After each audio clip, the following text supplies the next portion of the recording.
Thank you very much. I am now officially boring, and my products are boring, but we're giving away $500, so beat that. And ladies, I'm not here for your card. I've known one woman. I love one woman, so I'm not after your cards. Look, I have a message. I guess, what does an economist say to an audience of successful business people? The main message is that next year will be better than this year. And I've got to try and prove that to you. I'll give you the logic. The global backdrop will be better. Low interest rates are going to bite harder and will fall a touch further.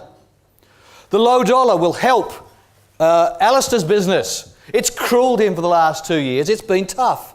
It's now fallen. It is likely to fall further, and that will add stimulus to our economy. 3 reasons for it getting better. Andrew Robb might like to give you a 4th, but we'll deal with that later. Okay, I too put up a disclaimer. It just says, don't sue me. Speed read it. Okay, why will the business climate be better next year?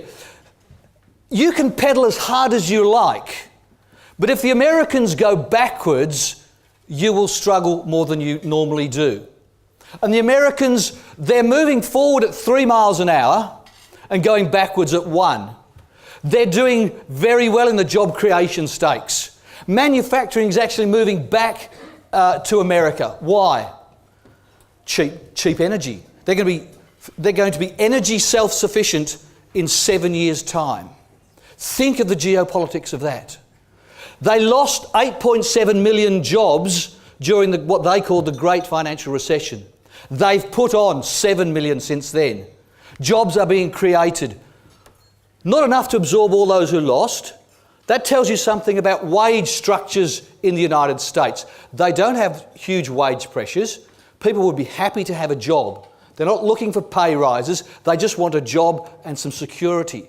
They have cheap energy. Those two combined make US manufacturing very competitive. They make good yacht parts too. And their businesses are growing. The United States, it's a very flexible economy. They are on the way up. Sadly for them, they have a debt burden that is far, far, far more crushing than ours is. Ours is lightweight. Honestly, ours is lightweight. Theirs is problematic. So their governments are cutting spending. They're cutting spending. You know, it's Detroit times 10,000. It's a tough life out there if you've got the purse strings. There's just not the money. So private business doing well, held back by government cutbacks. Mr. Bernanke has to rule the roost. It's fascinating. I'm sure, I bet everyone here owns shares. And you've watched as American news comes out and it's good, and the market goes down because they think that Mr. Bernanke is going to turn the taps off. He's going to stop printing the money. Mr. Bernanke will stop printing the money when the US economy is doing well.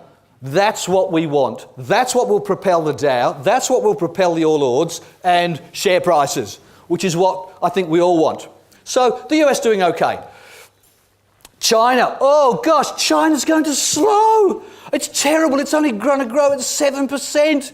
This is a disaster. It used to grow at 8. Get real. Do some maths. Take a block of 100 and grow it by 8% a year for 5 years. What's the size of the block? It's pretty big.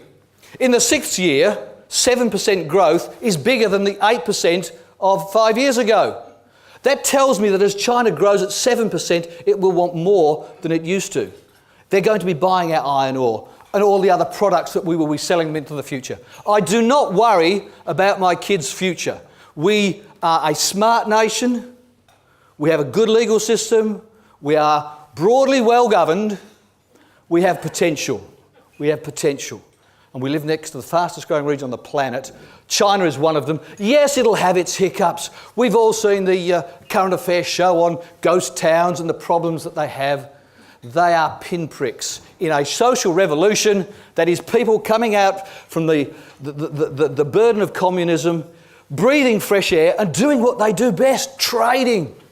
Remember Marco Polo, then think of China and you'll know what they're about. The opportunities are huge. So China is growing. The United States is growing. 2 out of 3 ain't bad. Europe has passed its worst. Okay? Even Greece is starting to show signs of growth.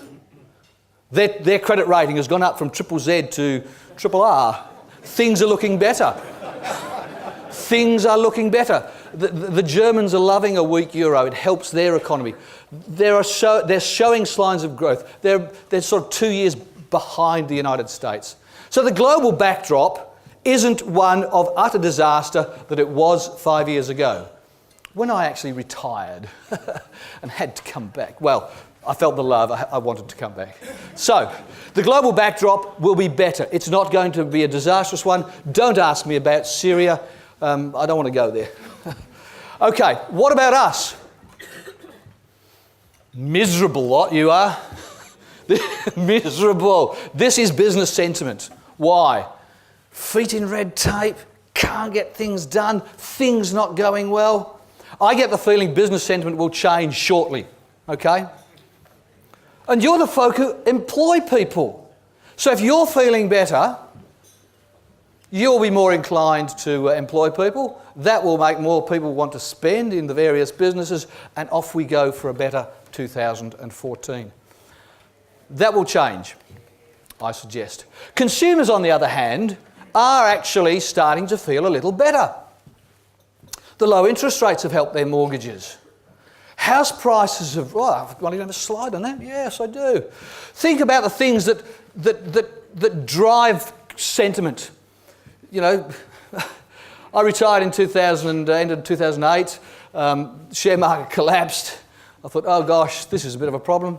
Better do something about it. The other thing that has bounced back, of course, is house prices. Do you remember us all being told house prices were going to fall 40%? Well, they didn't. A few might have done. Some of the mansions, maybe around here, I don't know, didn't do too bad. For the bulk of Australians, the consumers, their house prices fell a touch and they're on the way back up. Across the nation, lower interest rates are helping. People are feeling better. Even I'm feeling better. I'm Scottish born of Dutch parents. Okay, that's my DNA. Okay? I never buy anything from a minibar, ever. Who would... Sorry, Jason. Who would spend $10 on peanuts that you can get from Woolies from 2? I took my son to university. Took him to university with my wife. We stayed in a motel, 6 o'clock, feeling peckish. I think, gee, share market's up. Bank's doing well. I've got a job. I haven't been sacked. That's good. House price didn't collapse. And there's the minibar. And I had some peanuts. And Snickers and Kit Kat. My wife nearly died. Are you sick, Hans? You're going against your fundamental DNA. I said, sweetheart, get over it. Come here. No. Consumer sentiment is improving, and it will improve as your sentiment improves and as we realise, I haven't lost my job. Those horrible government cuts aren't coming. Things are better. I've got my job, business is growing, things aren't too bad. So where are we going? Good question. Morning, guys. Did I get this right? I don't think I did, actually. The wrong people are on the left. Is that right? No, I got it right. The right is on the right, the left is on the left. You know, and our good friends from the state parliament, you know, who will you choose? You know, it's our choice. It's our choice. And some of these gentlemen will be driving the economy in the future. Will it be an easy job, Andrew? It's not going to be. Check the chart. Okay?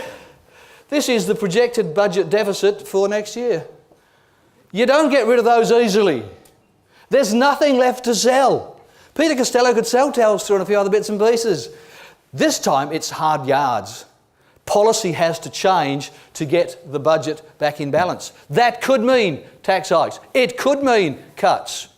That's for the government of the day to decide. How fast do we do it? I mean, look, I could make you the promise that I'm going to beat Usain Bolt at the 100 metres. Do you really think I could do it? I could train. I used to be pretty good when I was a lot younger. But I'm never going to do it. And nor are they. There are some things that are easy, there are some things that are not. Why make promises you cannot keep? Andrew, don't. It pisses us off. Sorry, no, I didn't say that. Sorry, delete that. It really upsets us. It really upsets us. You know, just do what you say you're going to do. So, there is a challenge ahead. It's not an easy task. It's great to be the boss, but it's not easy being a boss, is it? You get all the problems. The expectations of the nation are on your shoulders, and you cannot meet all those expectations, and you have to make choices. And we trust they're going to be the good choices, the right choices that will bring us forward. Just a quick word on interest rates. Interest rates are very low at present. It's a function of the global economy. It's a function of the Australian economy. I want you just to point that little bit out there. Low interest rates will not stay forever. Should the coalition get into government, it is possible in their tenure that interest rates will rise. And everybody will have a field day saying, oh, here's the problem. They could rise far sooner. If the Americans stop printing money, and printing money keeps bond yields low, this line here, the 3-year swap rate, that a lot of very low fixed rates could rise sharply. If the Americans improve, our interest rates will go up whether we like it or not. What I'm saying from a banker's perspective is that the rates are low now, don't be too greedy because they could go up in a blink of an eye, especially if America continues to improve because they'll stop printing money and that'll push up interest rates. So, what is the outlook? A lot of it's up to you. We can't blame government for everything. It's what you do with your business and your talent and your staff that will drive your business. I'm just saying the context in which you work will be better. We've got the better global backdrop. We've got a rising population. It's a wonderful thing. They need houses. They create consumers. They create staff. It's a good thing for us to have a rising population. Although I do believe there's a Senate party called Let's Not Grow the Population or something. It's number 136 on your ballot sheet, if you can find it, if you really want to. We have low interest rates. We have recovering equities. We have rising house prices. Incomes have actually gone up. Not much. Not enough, sorry.